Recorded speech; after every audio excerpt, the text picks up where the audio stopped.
Learn to do what God is asking you to do, even when it means that you're going to look a little bit stupid.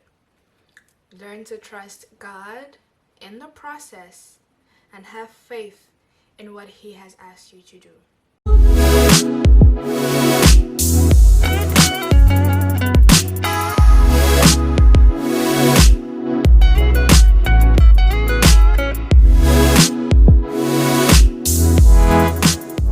Hey God family, how y'all doing? I'm God's Daughter. Welcome to God's Daughter Ministries. If you are new here, you've never seen my face before, be sure to hit the subscribe button and join the greatest family in the world. Be sure to check out my other videos, and you can also go check out my other social media pages. Be sure to like, follow, and share all that good stuff with your friends and your family so that you can help them grow in their relationship with Christ. So in today's video, we'll be talking about 2 Kings chapter 5, which is a story about Naaman, who was a great, important, highly regarded commander of the king's army, the king of Aram's army. And in the story, he has leprosy, which is a very big disease, and basically, if you had it, people would run away from you because they're not trying to contract anything. And here he gets word from his servant girl that there's a prophet in Samaria who can help him and cure him of his leprosy. So he goes out to Samaria to go to this prophet's house, and he gets to the house, and instead of the prophet coming out to meet him, the prophet sends a messenger to go to him and tell him to go to the river Jordan and wash in it 7 times. Now, Naaman, because he saw himself as this important person, because he was highly regarded by the king, he thought that that Elisha, the prophet Elisha, would come out personally, come meet him, stand before him, call on the Lord's name, wave his hands all over him, and cure him of his disease. But because of his ridiculous request of him going to wash in the Jordan River 7 times, he thought, no, I'm way too good for this.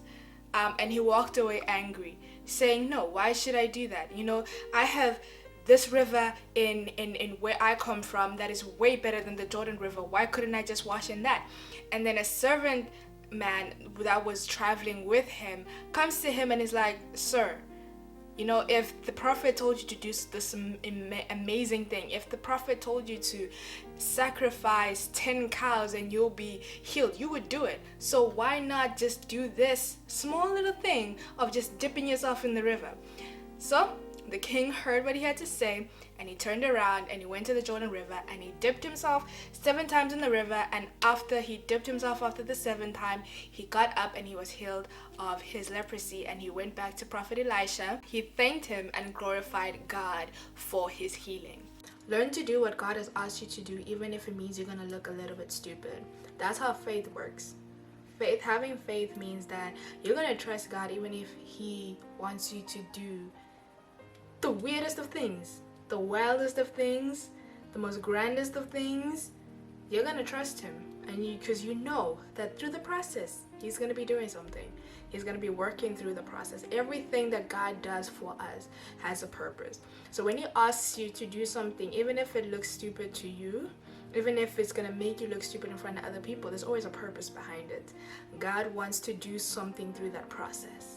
So learn to do what God is asking you to do, even if it means that you're going to look stupid. There's a lot of people in the Bible that did a lot of stupid, silly, foolish looking things that because God told them to do them. And after doing them, they received the blessings, they received the breakthrough, they received the miracle because they trusted God enough to humble themselves and look stupid to others. For example, you get the Israelites. The Israelites marched around the city of Jericho 7 times. Not even 7 times. They marched around the city of Jericho every single day for 7 days. And on the last day, they did it 7 times. I'm pretty sure the people of Jericho looked down at them every single day from the wall, laughed at them, and probably thought they looked silly. But God came through and gave the Israelites the victory through that silly looking act. Another example is Noah. God told Noah to build an ark. He built an ark and preached about a flood in a time when the people had never, ever seen or heard of rain. Noah looked crazy. He looked stupid to all those people. But his faith and his belief in God is what saved him and his family. It's not the act that gives you the breakthrough, though. It's not the act that makes the miracle happen. It's your faith in doing it. That's what brings the breakthrough. That's what brings the blessings. It's the faith that you have while you are doing that silly, stupid thing that brings the breakthrough. Each dunk that Naaman did in the river was a step of faith and a trust in God's word. And that's what that silly little thing that God is asking you to do, that's what it represents. It's a step of faith, a leap of faith in trusting in what God has said. God doesn't want to make you look like an idiot. He doesn't want to humiliate you by asking you to do these silly little things. He just wants to see if you trust him enough, if you believe in his word enough to do something that may seem slightly ridiculous. I mean, you get a lot of people who would test you just to see if they can trust you. And they test has you doing a lot of stupid things. So they want to see if you're going to be loyal to me even when I ask you to do the most ridiculous things, then I know that I can trust you. So it's the same thing with God. He just wants to see if you'll trust him enough, if you'll believe in his word enough to do something that may seem slightly ridiculous. God just wants to see if your faith is of substance or if it's just superficial. So he'll make you do acts that will put you in a position to humble yourself, that will put you in a position of humility to see if you really believe that he will come through for you. Faith in God requires us to be humble, which means that it means that we need to be completely dependent on God and not on ourselves. When we humble ourselves, it means that we are willing to put ourselves aside and trust God, minus the pride, minus being self-sufficient. When we have faith in God, it means that we are humble before God. That's how faith works. It works through our humility. If we can humble ourselves before God, our faith can start to take effect. We can start trusting God, not in ourselves. Start trusting God and not sit in our pride and self-sufficiency. Have faith in him. Have faith in him and live out that faith to the point where even when God asks you to do the littlest, stupidest thing, you're going to be like, okay, God, this is what you want me to do? I'm going to do it because I have faith in you. I trust in you. I know, God. I know you. I'm going to stick by you. I'm going to do this thing, just because you're the one who said it. Don't be scared to look stupid in front of other people just because God told you to do a certain thing. He knows what he's doing. He's not there to humiliate you. But he just needs you to humble yourself in the moment so that he can work properly in your life.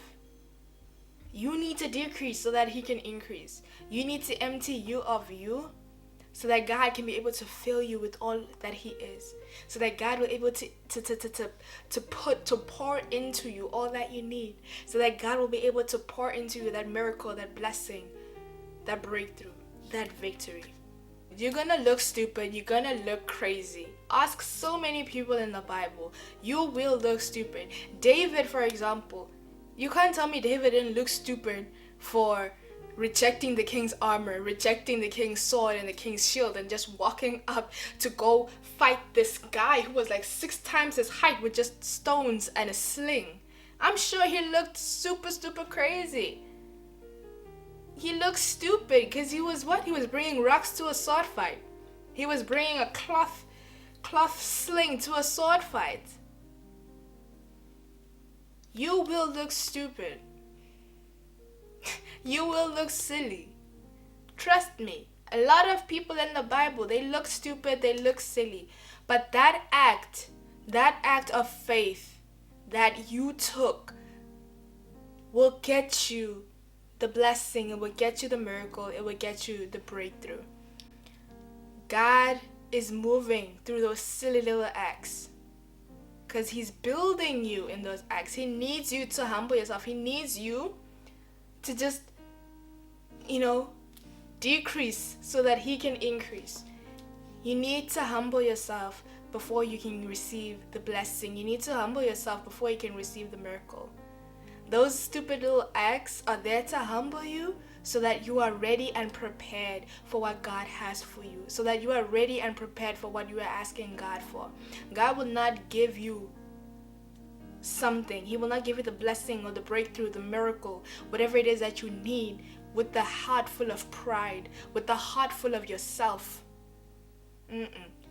You need to decrease and God increase, so that you're capable of receiving what it is that you need. Because God is found in all these things. He's found in all these things. And if you are so full of yourself, you can't receive what you need. So you need to empty you of you, so that God can put inside of you what you need. So he can put inside of you himself, and through him you receive the blessing, you receive the miracle, you receive the breakthrough. So I hope you learn from King Naaman to come to God humble, and to also don't laugh away, don't push away the silly little things that God is asking you to do just because you're gonna look slightly stupid in front of other people. Don't throw away your miracle, your blessing, your breakthrough just because you're scared of what you're gonna look like in front of people. Many people in the Bible went through the exact same thing that you did. They went through looking silly and stupid. They went through looking like an idiot to other people. But they, in the end, they got the victory. They got the blessing. They got the breakthrough. They got the miracle. Don't miss your miracle just because you are scared of looking stupid in front of other people.